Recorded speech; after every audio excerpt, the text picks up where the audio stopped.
Binge Buddies, Alice in Zombieland. So excited to keep talking more Resident Evil films.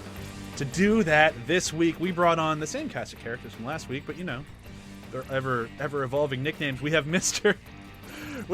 Graham, Tyrant, Mason. Hello, I am Tyrant. Stuck the landing. As the only one who plays the games, I'm the only one who's going to know all of these characters. But we have this one we should all know. Joel, Nemesis, DeWitte. You can't even go with stars. No, that would cost a little extra in the budget than this one had. Sorry. Then, of course, Matt, Zombie Dog Dykes. Oh, no. Raggy. Raggy, Zombie Dog. That one just feels too right. Now say brains as Scooby-Doo. Hang on a minute. Brains. That's pretty good. I'll take it. Oh boy! So last week was a lot of fun. We had a lot of fun diving into the original Resident Evil film. If you haven't listened to it yet, go back and check it out. We kind of enjoyed how stupid it is, but how aware of how stupid it is, and it's just a lot of fun. And I think that's going to continue this week and pretty much every week of this insane franchise. So this week we are starting with Resident Evil Apocalypse. This is a film came out, what was it, 2 years after the original? Yes. Yeah, 2 years? Yeah, 2004, I think it was, yeah. Okay. I remember seeing it in college with a friend of mine who went, that was the stupidest movie I've ever seen. And I'm like, well, we watched a different movie because that was fucking awesome. Stupid awesome. Yeah, and here, what is this, 15 years in the future? I still hold by that was fucking awesome. Yeah. I don't think I'm going to change on that. I will hold by, yeah, you're right, it's stupid, but oh my god, is this one awesome. I love this shit out of Resident Evil Apocalypse. I loved this more than the first one, and I think I loved it because of how stupid it is, though. But like, it's so fucking great the way it just goes. You know what? Here's what we were, like trying to build up here. Like we're trying to be a little bit serious in that. Let's just throw that in the bin and just go fucking balls to the wall, insane. Yeah. I mean, because we always love movies that know what they are. And that's kind of what we loved about the first one. It's like, yeah, we love Alice. We love, Rain, Michelle Rodriguez. Of like, well, that was her name. We didn't come up with that once all last week. I was just thinking that when he said Rain, I was like, who the fuck's Rain? And then Michelle Rodriguez was like, oh, is that a name? That's why I said both, because, then people would know. Wait, was Rain in that movie? Did it rain in that movie? I don't remember it raining in that movie. They were indoors the whole time. Was it Chubby Rain in that movie? Anyways, little Bowfinger. We love those characters. We love those people who just embody that character, right? The movies that just know what they are. And this is one of those. Of like, I know what I want to be, and it's going to be bigger, better, badder, more motorcycles through windows, apocalypse. The sequel. Let's fucking do this. And it's great. It's awesome. It's off the wall. I said to you guys before, like, if the first movie was Terminator 1, this one's Terminator 2. In that, like, the first movie, it's trying to take a semi-serious tact. It's a little more suspenseful. This movie is just throwing that aside and going, like, let's have fun. Like, let's just have a fun time and be bombastic with it. Yeah, wouldn't it be cool if Alice ran straight down a wall? Why would she do that? I don't know. Yeah, let's do it. to get down the wall. There's no She's obviously on top of the wall, and she needs to get down there, so she just run down it. There's no practical purpose for her to be moving her arms and legs. Like, it's not helping her with any momentum whatsoever. And she just looks ridiculous, like she's on this invisible treadmill. But it looks cool, right? They change the aspect of the camera too, where it's like, oh look, we're horizontal now we're perpendicular. Oh man, you're like, okie dokie. I do like as well this how took a lot of engineering for this shot. That's like, what are we doing? I like how Alice as well can jump off a bridge, like a 100-feet bridge or whatever, land, be perfectly fine. But when she slides down that little laundry chute or something, she snags herself a little bit on the way down. It's like, ow! She fucking almost snaps her finger off. Come on, you do that. Yeah, but you jump off a bridge, like that high bridge, your knees are going to explode. No, but she's infected with but the T she's virus. Alice. Yeah, but she's Alice. She's got the T virus now. You know. In her knees, but not her fingers. Just think of it. Think Fingers this are way. smaller than knees, Matt. Get with the times, bro. Think of You're it this a dog. way. You wouldn't understand. If you hit your head against like a doorway and you're like, ow, that hurts, but it's kind of dull. But if you did a paper cut, you're gonna be complaining about that for weeks. There we go. That She'll tracks, crack the actually. movie. Yeah, that does track. Wow, Joel just killed that. That was that was that's too it. good. I guess we'll see you next week, everybody. Yeah, that's the end of the podcast. Well, that's the shortest podcast we've ever recorded. Wow, 8 so I minutes. guess Resident Evil Apocalypse, 100% accurate to life. GTA, motherfucker. I'm gonna do something a little out of character this week, and I'm gonna skip Graham for giving a breakdown of what happens because nobody has time for that. And Matt, do you want to give us a quick breakdown of what happens in this movie so we can chat a little bit more about it? Thank you for sparing me. Oh, Joel, don't worry. You have Resident Evil 3 to prep for. I forgot we were doing breakdowns, so I didn't write anything for it. So this could be a up there with the Graham one. Oh my god, just do it as quickly as you can. These movies aren't that complex. Do you know what? If you make it up, half the people out there will believe you. So it starts with Kiefer Sutherland going, previously on 24, Resident Evil. Oh my god.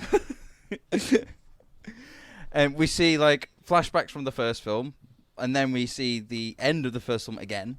And then there's some other stuff. There is Jill Valentine's introduced, which she has the most impractical outfit ever. She's like wearing hot pants and a corset with a shoulder holster.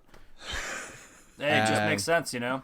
I mean, like, clearly some horny 15-year-old designed this costume. I mean, it's from Resident Evil. It's from the games. You're not in a wrong. video game. Yep. Yep. You're not We're wrong. also introduced to Oded Fair's character, who I don't even know if I've said the actor's name right, to be honest. But he was the guy in The Mummy. He's introduced to us by jumping out of a helicopter, shooting 2 guns in slow motion. Can't get any more 2000s action movie than that. While he's There was some not bullet strapped time. in. Like, while his partner has to strap him into the helicopter so he doesn't just, like, crash land on the ground. But he still crash lands, like, at the end of a string. Like, that would still hurt like a motherfucker. No, but he's strapped in.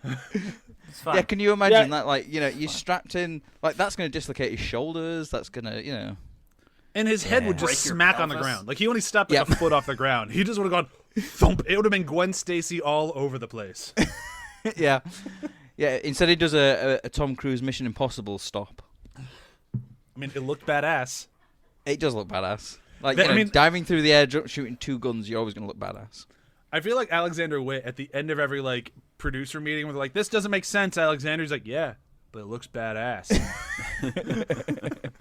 Well, I kind of hope he had like a Michael Bay version of the script, and the script is really just 2 pages of like, and then Alice walks into a room. Action. Alice walks into a Now graveyard. Alice walks out of Action. the room. Action. Now Alice drives a motorcycle. Then action sequence. And you're like, yeah, okay. I guess we'll just figure out the rest while we're shooting it. No, I have it all planned out. Oh, It's then in my head. So then we also meet Jared Harris, who's actually called Dr. Ashford. It's one of the very few character names I know. And he basically is a hacker.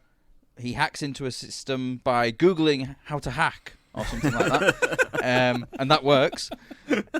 Now Alice that goes actually to feels true to the form. Like if you know, if you're a computer programmer or using like Excel, Google is your friend.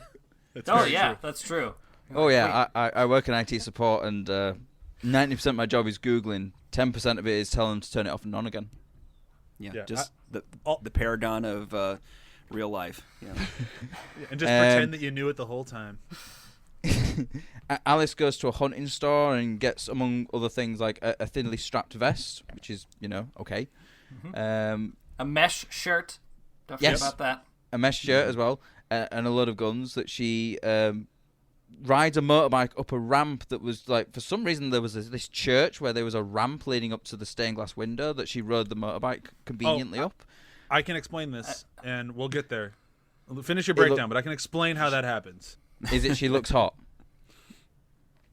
All right, continue. So Alice has turned like full-blown action movie hero, and she like shoots a lot of things in slow motion. Then we do get the bullet time, which I mentioned, earlier on with the Animo 2000s. If you had some bullet time, we get the bullet time there. We are then introduced to criminal person whose first line is GTA motherfucker as he runs over a zombie. Isn't that Mike Epps? Yep. Yeah. That's the guy. I recognized him. I like from Mike some Epps. other He's things. funny. Yeah. There's some zombie tits. Yeah. Yep. I forgot about that. There's a shootout I believe in the street. When Joel was watching this, he messaged us, "Holy zombie tits!" Yes. I don't remember them having holes in them, but okay. That's a terrible joke. Cut that out. I know you won't cut it out, and I know you'll leave me asking you to cut it out in. So It's all staying. This is still your breakdown. Yeah, I'm getting there. You could fuck off about complaining about breakdowns, Graham. Mr. 18-minute breakdown. We're only at minute 7 so far, so you can, in 11 minutes time you can complain. We're also only 7 minutes into the movie. Yeah, it's a real-time breakdown. Give me a break. I'm just watching it as I go along. So then there's some like shooting in the streets. A zombie like jumps out of a door and flattens someone with the door. Oh my god, you're getting way too nitty gritty here. Just mention that Nemesis shows up and they have to fight, and we can be done with this. Yeah, there's a European bad guy. It's a bit of a trope. They got the most elite police force in the world. Stars. They're so incredible they don't actually aim their guns. They just shoot from the hip. There's emphasizing her point about Racoon City being sanitized by pumping her shotgun, because that makes sense. Mm-hmm. There's zombie kids, there's more zombie dogs, there's a guy who's doing a bad Jean-Claude Van Damme impersonation, there's some more flashbacks, there's evil monologuing, and then there's a big fight with like incredible foreshadowing of there's this jagged piece of metal sticking out of the wall. It's like, oh, I wonder what's going to happen with that. And then Alice is quote-unquote dead. And then she's alive in a Luke Skywalker water tank. And then she gets rescued, let go as well. And then they just set up a sequel instead of ending the film. Batman / Sir Jorah of Barrow Island lets her go. Yeah. Yeah. I feel like I skipped a lot of stuff after that point because, I went too detailed on the first 10 minutes of the film and then, skipped over an hour and 40. If I didn't say the word Nemesis, I feel like it would never have been mentioned in your breakdown. Nemesis. Not. Yeah, that's right. Yeah, Nemesis as well. That was the fight I was talking about. He's even your name, Matt. This character's name. Don't you recognize your own kin? I thought my kin was the zombie dogs. No, what's kind Matt of funny is about Nemesis. The character Matt turns into Nemesis. Oh. Yeah, I need to watch this film again. That? The T-virus is actually just all the zombie monsters assimilating into the collective. Yeah. It's just turning into the end of Slither. Yes. Yeah. We love you. My movie's too fucking good. So I think we kind of mentioned the beginning of this, or at least I know I did, very loudly. How do we think about this one? Are we still fans? I love this one so much. Like, if I was to sum this one up in one word, comparing it to the other one, epic. Like, everything is just like, the scope is huge. It looks like it had a bigger budget. They actually go outside. They go a lot of places. There's lots of different locations, and it just it is like an epic. Well, it's called Apocalypse. It's an apocalypse. I also love that I feel like they went to the school of Mortal Kombat for video game adaptations, where if you're not familiar with how Mortal Kombat the film came about, basically they made a movie, they tested it, and people went, this is boring, and they cut out all the story moments and went and did a whole bunch of reshoots of more fighting and just put in more fighting. So that's why Mortal Kombat's just a kind of disaster of a movie. And I feel like this movie learned that without having to do the reshoots. They're like, all right, what do people like about the first Resident Evil movie? Well, they like the crazy parts, and they're kind of ho-hum on the story. Got it. Crazy. Okay, we can do nothing but crazy. And it does it, and and not in a way that ever bothers me. Like there are some movies where it's like wall to wall action, where after a while I'm like, all right, I get it. Some story would be nice. This one, I never had that moment. I think Mortal Kombat's the perfect description or comparison because like there's a literal Mortal Kombat match at the end. Yeah, Alice versus Nemesis is basically just like Sonya Blade versus Goro. That's exactly what's happening here. But I agree that the scale and scope is so huge by comparison. It's something that bothered me at first because tonally it's so different from the outset. But once you get used to that change and just lean into the absurdity, it's a roller coaster ride and it's huge and amazing. Graham, what were you? How were you on this one? No, it's amazing. I mean, it's like the first one times 10 on everything. So my affection for it is the same. It's like the first one times 10. It's so much better. It's like the first one took cocaine and then did a load more cocaine. But what's weird is like as I think I even mentioned this too as I was watching it, and we finally meet Jared Harris as Dr. Ashford, who's kind of like the good guy who works at the bad company. I'm like, I don't know if I believe him as a good guy. It's like, oh, because he's British. Oh. Yep. But also I watched Fringe for however many seasons that was, and he's the bad guy in that. So it's like, all right. See, I just think of him as an advertising guy. It's like, oh yeah, he just works in advertising because he's from Mad Men. See, for me, it's The Expanse. So I was expecting him to be Jared Harris speaking like works a lot. Yeah, I was expecting him to be speaking in like a semi-South African accent because he has a semi-South African accent in The Expanse. Although, I gotta say, my favorite thing about the Jared Harris character is I love how he dies. Like, he's built up throughout the entire movie to be a main character. Like, this guy is important to Umbrella. He's important to the plot. Like, this guy, he feels like he's going to be a mainstay of this franchise, and he's killed like a footnote. It's just like, oh, you're not going to do what we want? All right, well, I'll just shoot this guy. Whoop, there he goes. And continue. It's like, holy shit. I like when he reanimates that he still can't use his legs. I just love that thing of like, he's the crawling zombie. There was something really, really interesting and cool about that. Yeah, and it's just, it's one of those like good payoff moments. Like, even in a cheesy movie like this, you still have that like, yeah, fuck the bad guy. He got him. Yeah. It's kind of like a cool moment. So is this a situation where Alice has plot armor and everybody else is disposable? I mean, she gets hit in the face by a helicopter rotor blade and is fine. It's the T virus. She's got the T virus. It's the T virus. It's the P virus. It's the PA virus. Plot armor virus. It's like the nanomachines of Resident Evil. Oh, yeah. God. I mean, but to be fair, having the foresight of I've seen where these things go. Yeah, she's got a ton of plot armor, but that whole T virus thing, they really lean in heavy to that. Like, it is definitely absolutely. Like, yeah, she can do anything because she's got the T virus. Like, it gets to a point where they have to fix it with like a line of dialogue of like, all right, maybe she's getting a little too much. Like, we can't really make the movies anymore if we keep doing this. Let's just turn her down a little bit. But we'll get fly, there. T virus. Yeah, and then she can fly now. I mean, she does jump like 100 feet in the air off the top of a car. Yes, T-virus. I'm so excited for you guys to see the opening to 4. Like, if you guys think this is too much, just wait. Is it just like Superman, like a Superman film? They've just photoshopped Alice's face over Superman's head. I'm not going to spoil it. By the end of 3, you'll have a guess of what the opening of 4 will be, but you got to get to the end of 3 first. It's a doozy. But let's stay in 2. So 2, I got to say, it continues what the first one did well, which is Alice. Like, Alice is still the star of the show here.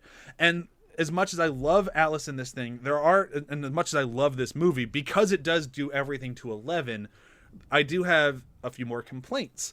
And it's nothing that really ruins the movie for me or anything, but I'm a fan of the video games, and I like that this movie tried to be like, all right, we're at least going to acknowledge the video games, even if we're not going to really make an adaptation of any of them. So we have Nemesis, we have Jill Valentine, and Jill Valentine drives me up the fucking wall in this movie. Like, I love Sienna Gilroy. Like, I think she really knows what movie she's in, and she is just going to chew the shit out of every scenery. But it's kind of what Matt mentioned earlier, and I'm guaranteeing what Graham's wife mentioned a lot throughout the movie. Her costume is so fucking distracting. It's nothing on the actor. I think she did a great job. Like she is like fucking I'm blanking on the actor's name now. Kingpin and Daredevil, Vincent D'Onofrio. Like that level scenery chewing. Like she's just like, I'm so badass, but I'm not as badass as you. Why is that? It's like, whoa, tone it down. But no, she's right where she needs to be. But then it's just like, what the fuck is she wearing? It's like everything she does is cool as well. Like, you know, she when she lights a cigarette, she lights the match with her finger. Yeah. I like this movie tried to make smoking cool again. It's like, yeah. Way to go, it's like, 2004. Yeah, it's like 2004. They're like, yeah, smoking's cool. Let's make smoking cool. And everyone in 2005 was going, whoa, no, no. Like Millet, who's not smoked at all in the first movie, at all in the second movie, and this one just randomly has a lit cigarette just to flick it into a gas cloud. Yeah. Yes. To be honest, I did like the that bit where she throws the matches and it blows out, because it was the one tiniest bit of realism in this film, because like that is more likely to happen if you throw like a lit match. It's just gonna go out. Yeah. But I do like that it also plays into that scene that we had in the cemetery, which I have to talk about for a minute when we get in a minute. But she has that whole line where she's like, you're so badass, but I'm not as badass as you, and why is that? And it's like, and then it doubles down in the school where she pulls this amazing badass moment. She fills the room with gas with all the zombie dogs. She throws the match goes out. But then the more badass characters there, she's like, oh, I can handle it. And not only can I handle it, I can flick it, I can grab this fireproof blanket, and I can wrap the child in it, and we're gonna be just fine. Look at me, I'm fucking Batman. Yeah, because concussive force is not a thing. It's just the fire you need to worry about with an explosion. Yeah, or just the heat, the sheer heat. Yeah. No, she's got the blanket on. As soon as after that happened, my wife was like, and they're not just like little wrapped baked potatoes after that. Yeah, it's kind of like, you don't need to worry about, you know, the concussive blast of that liquefying your internal organs. No, it's just the fire you need to worry about. You know, you say fair. that, but there is a moment here where I think she shoots somebody with a handgun and they just go flying backward. Yeah. Well, that's 2000s. Like, they did that in the first one as well. I think Michelle Rodriguez's character did it, where she shot one of the zombies with a submachine gun, and it was like the guy was like running towards her on a bungee cord and had reached the end, and then he got yanked backwards. He flew that far. Which, I mean, in special effects, like practical effects, that is quite literally what is happening. Well, yeah, it's ratchet pulls, isn't it? They literally just like yank him back. Yep. Ouch. But really what I want to get down to here is we've gone up 2 points in Metascore. So this is 35 over 33. Well, yeah. So. Well And, deserved. you know, it earned those 2 points. I mean, one motorcycle through a stained glass window earned it those 2 points. It probably should have had more points.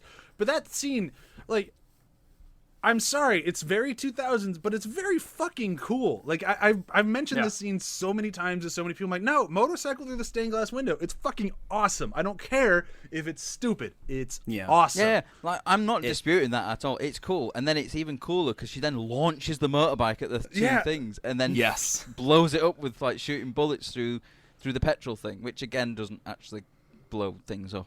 It would it would just leak a load of petrol everywhere, and people were like, oh, what'd you do that for?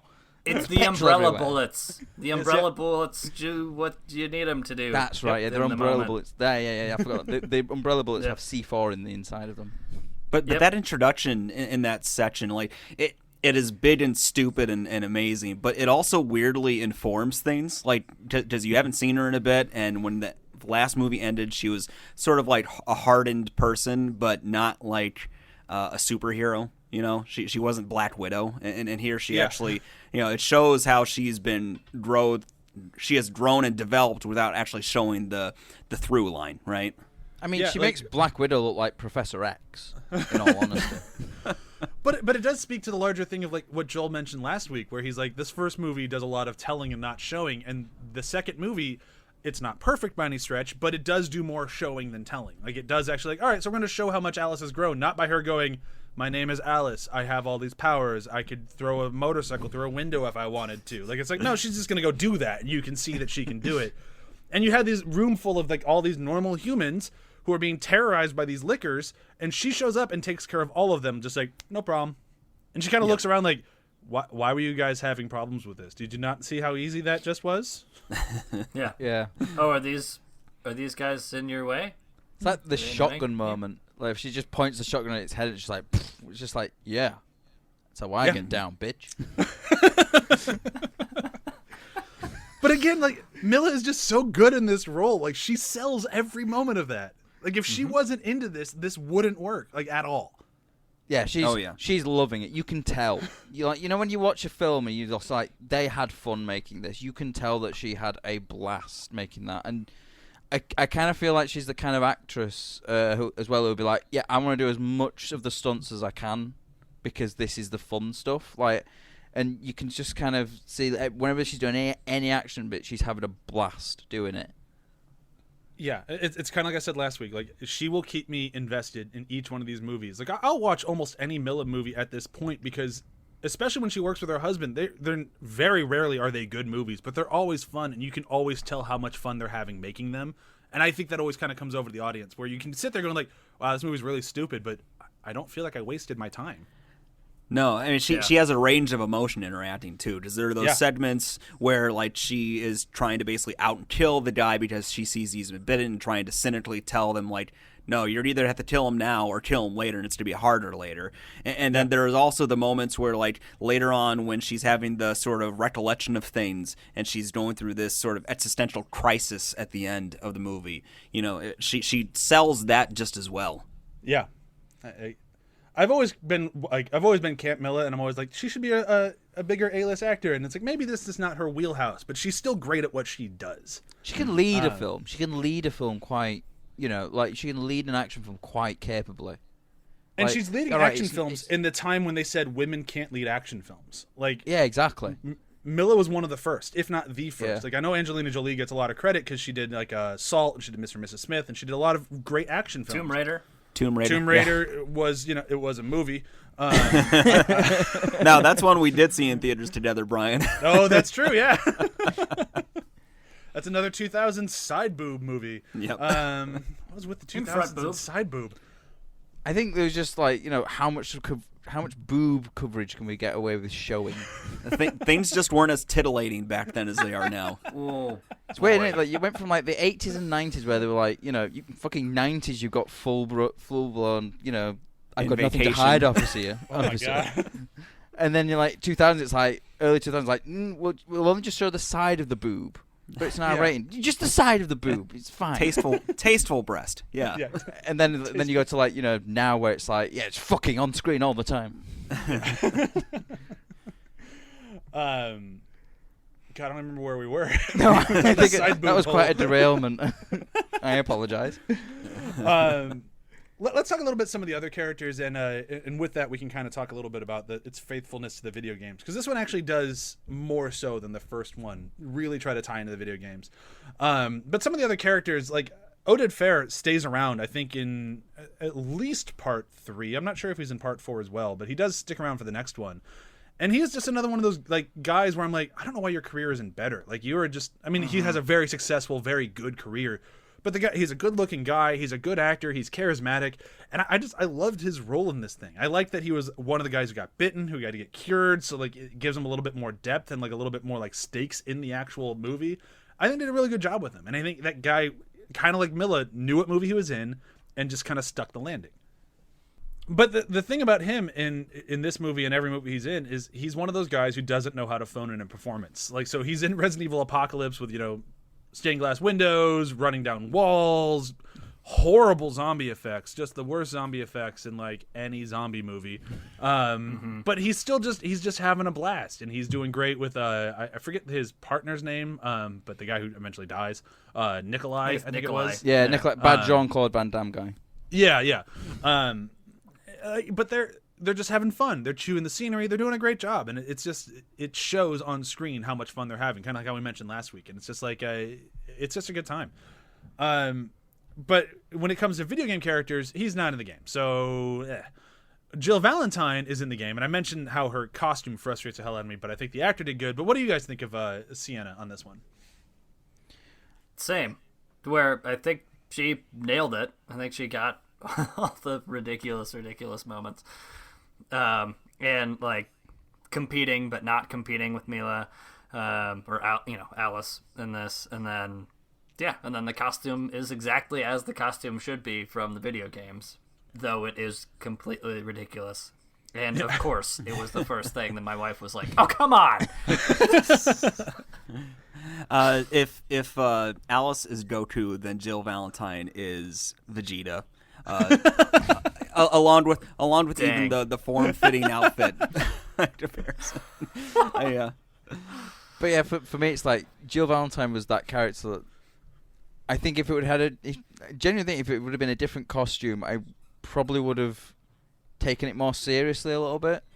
But I think with the costume and the I'm so badass, I'm so cool, like when she walks into the police station and she just just starts like, shooting everyone in the head, and it's just like, like part of it is kind of like, that could be quite badass, but then you're in this ridiculous outfit as well, and it's just like, it's I think it's the shoulder holster that does it, because it's like she's basically wearing hot pants and a corset, and then has a shoulder holster on top of it, and it just like, my brain's like, no, this don't make any sense. Like, hot pants and maybe like a waist holster that may make sense, but like, no, it's just the shoulder holster thing, because it was also very loose. I kept thinking it's just going to fall off as well. Yeah, it's such a weird idea, and it's strange that it's like, all right, we're doing our own thing. Yeah, we're Resident Evil, but Alice is our main character. We're doing our own thing.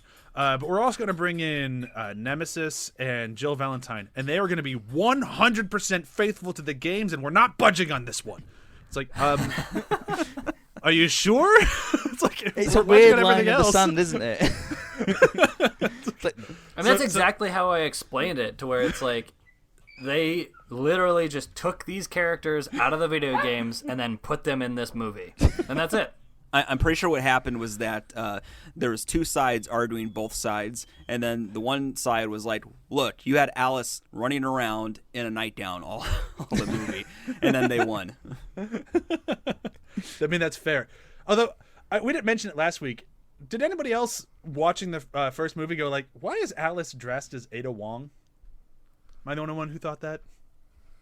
Am I the only one who played those video games? I guess I don't actually know who Ada Wong Wong is. What game is I that? think so. That's Resident Evil 4, that she wears almost the exact same red dress. Okay. But Resident Evil 4 did come out after the movie, so maybe that was inspired by... I'd have to dig into it further. But it did just make me go like, she's dressed like Ada Wong. Yeah, my stopping point in that game was getting chainsawed over and over in the first village. So That's like 5 minutes into the game. yeah, I sold that one nice and quick. Oh, that was awful. It's a real good game. But it is kind of strange that, like, Nemesis, like, it's like what Graham said, they just took him straight out of the game and just shoved him in the movie, except calling him Matt every now and then. Otherwise, they didn't change anything else. He's just kind of an unkillable killing machine. It's like, I mean, I guess this guy's an antagonist.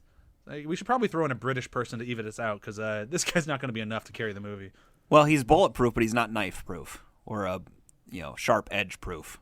Yeah, that's true. Yeah, he can get shot all he wants, but if you stab him, well, I guess he did stab him all the way through the gut. Mm-hmm. And still he was fine. Yeah, but this is also true.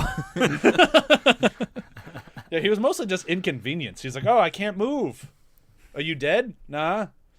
Can you hand me my rocket launcher? No, you're stuck on the wall. Well, then I guess I'm just stuck on the wall then. Although he does get his rocket launcher, and he does save the day.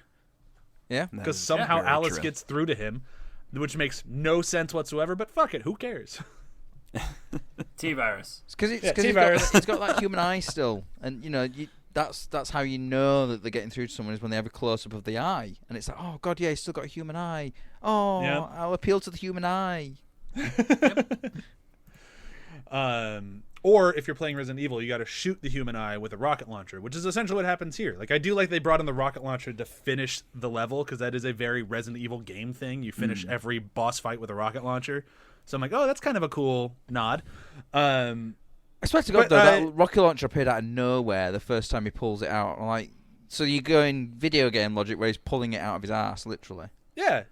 Well, I mean, usually in the Yeah. game, some side character just throws a rocket launcher at you, and then you use that to kill the boss. At least that's how it was in 4, and I think 2.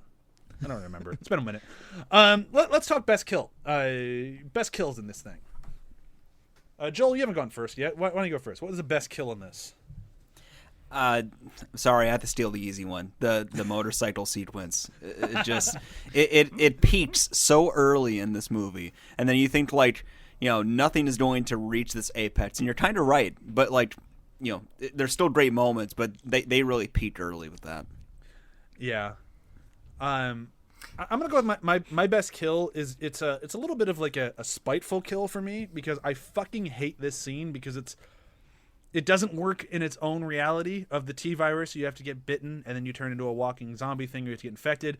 But when they go into the graveyard and all the fucking bodies just reanimate, it makes no fucking sense. But when they kill them all, I'm like, good, they're gone. They're out of the movie. So that's my favorite kill, because they're just fucking gone now. Because it's in a movie that does a lot of things stupid and I'm fine with. This is like the one that's like, no. You just follow your own rules and I'm into it. This one just makes also, was it a graveyard of businessmen? Because they're all wearing fucking suits. Yeah, it makes no sense. It felt like that Mortal Kombat thing I mentioned earlier. It's like, oh, can you get more fighting in this? Yeah, it just them bringing up the Thriller scene there and having them all, they might as well started dancing behind her. It defies. This is gonna sound stupid, but like you said, it defies logic. in this movie in the game, because they set up the premise of you have to be bitten.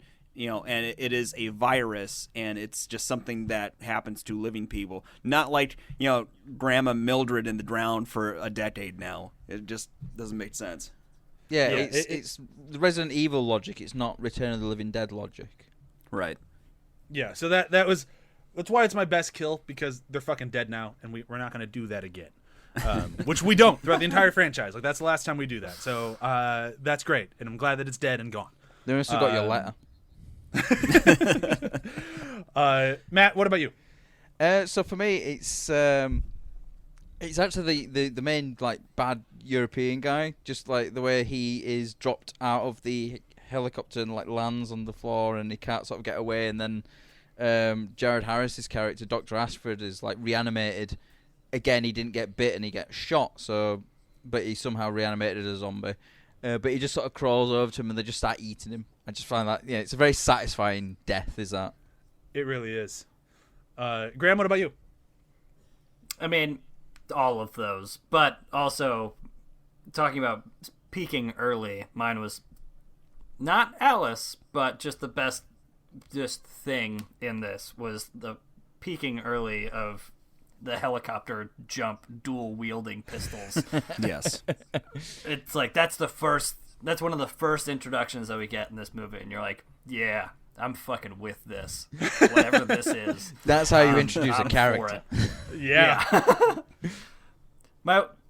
Even watching it with my wife, she's like, that doesn't make sense. I mean, he'd be firing the pistols and he'd be like flying around just because the action of the pistols would be moving it. We'd be like, no, it's great, it's awesome, it works. And he wouldn't hit shit. Yeah, he wouldn't. It's like, he's not even aiming. Like I noticed this throughout the thing. The only one who aims in this entire fucking film, like down the sight, is the criminal guy. All the highly trained like soldiers and stuff like that, they're not even aiming. Nope. Just Nemesis. They're just badass. Aiming his rocket launcher. I swear to God, Ron's got like $1,000 sight and he never even uses it. I mean, Graham was right though. Nemesis aims all the time. Nemesis, except for when he's doing the machine gun, but he aims that rocket launcher. That's true. Mm-hmm. All right, let's go with the best Alice moments. We'll go in reverse. So, Graham, you went last. Let's go first. Well, and then I'll take Joel's best kill moment of motorcycle through the church window, because it's fucking awesome. I mean, again, talking about peaking early, talking about just establishing what this movie is. Like, if you're new to this franchise, if this is the first movie that you see, you're like, what am I in for? Bam, motorcycle through a window. That's what you should expect from this entire franchise. It's just amazing. You're definitely not wrong, and I'm pretty sure that could be all four of ours. I'm gonna go for a different one when I get to mine. But Matt, you're up next. Yeah, mine was the motorcycle, but I'm gonna go with a different one. So it's just the way that she emphasizes her point of Racoon City is going to be sanitized by just pumping the shotgun randomly. It's just like, yeah, they're going to sanitize it. It's just like, why? Why did you do that? You just ejected your shot. I want to see like scenes in films where people needlessly cock guns like that, and then have to pick up the round they've just ejected. The expanded shell. And be like, I'm just going to put that back in the gun. Yeah. Because they do it all the time, especially in like 2000. It's like, yeah, I'm going to emphasize my point by cocking the gun. It's like, you could have used that bullet. Oh my god, that's even funnier with the moment from last week's episode with the I don't want to shoot you. I don't want to waste the bullet. Yeah. So you just ejected it. And we're standing in 6 inches of water. You just ejected it into water. So now you did just. You may have as well have 3 shot minutes me. of like.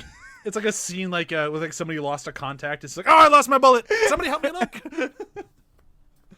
All right, so my favorite. You knocked out my contact Alice moment of lenses. this- Sorry. It's okay. My favorite Alice moment in this that isn't the motorcycle through the window.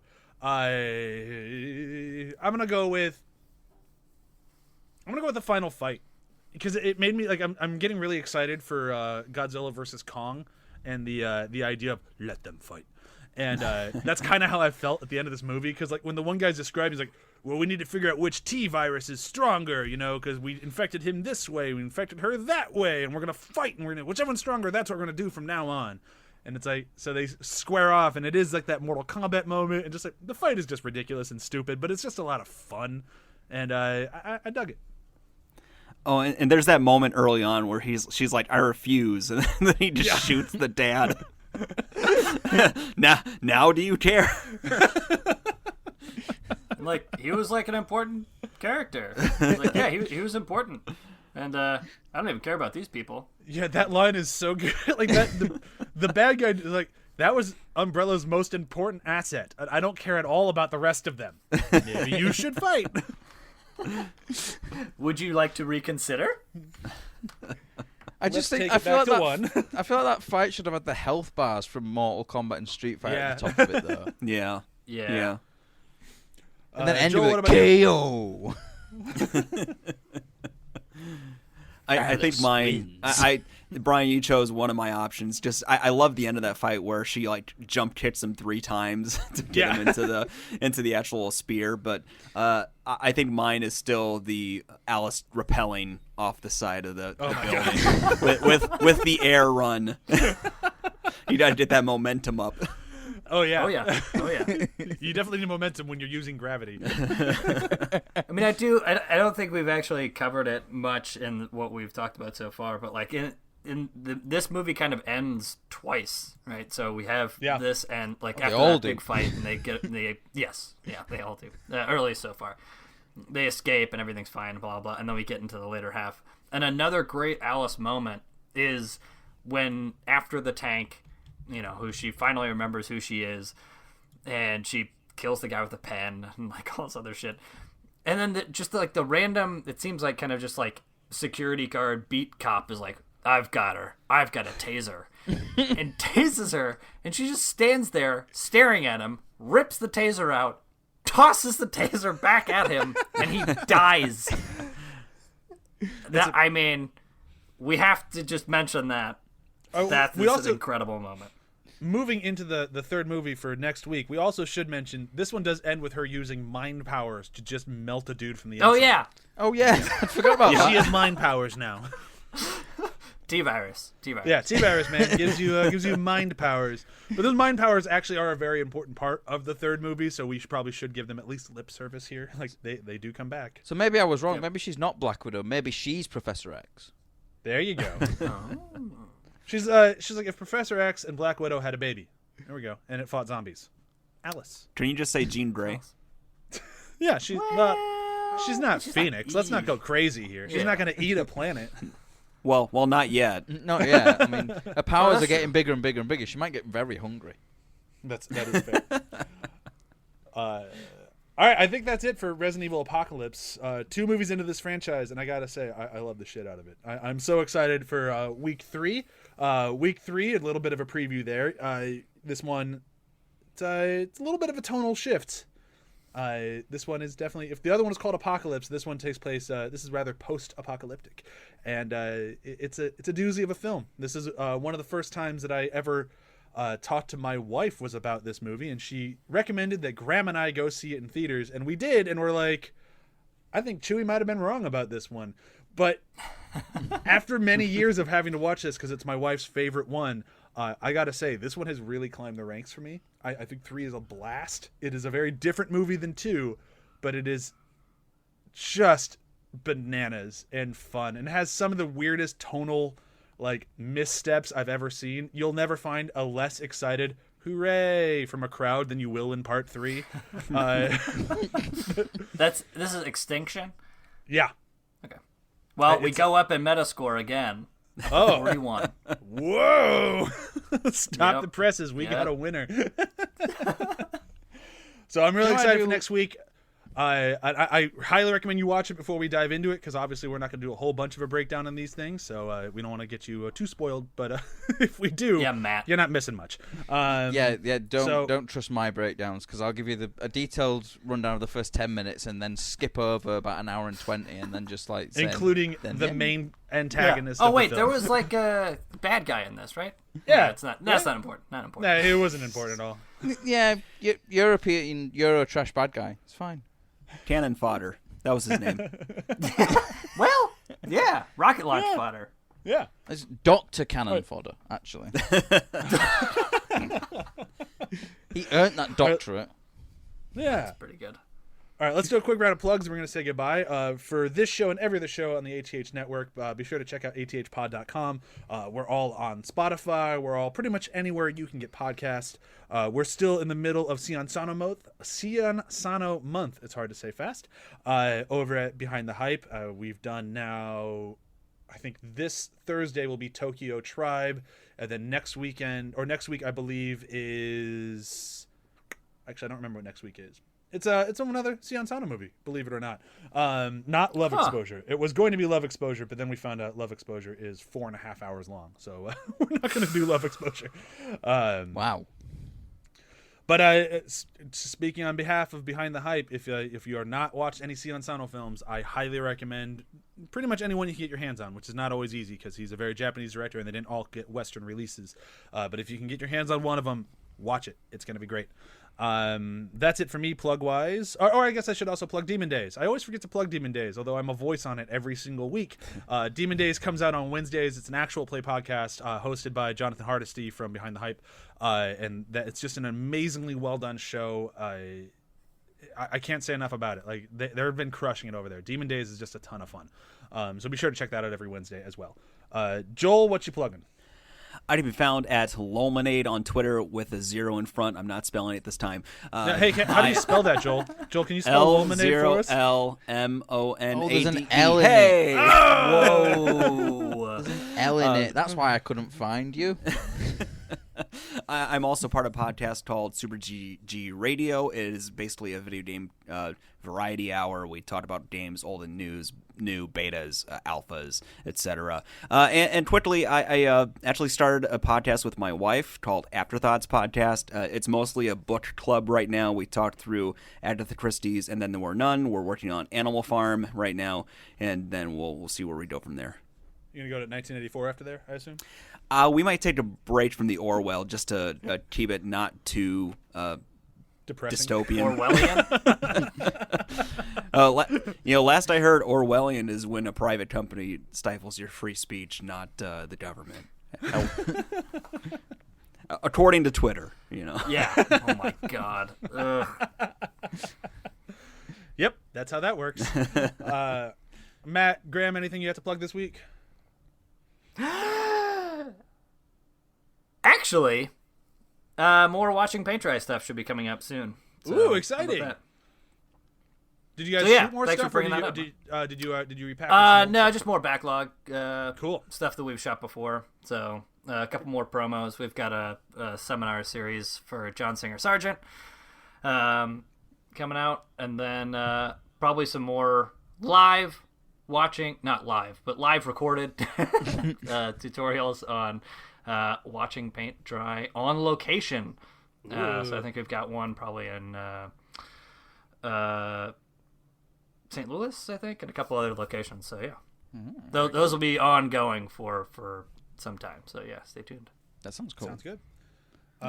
Matt, just still checking out the articles on ATH? Yeah, I mean, like, I was thinking about this the other day, like, my old Babylon 5 articles on there, and it's yet another article where I end it saying, I wish to do a HD remaster of this. They've done a fucking HD remaster of this. I need to... maybe they'll get a HD remaster of Stargate SG-1.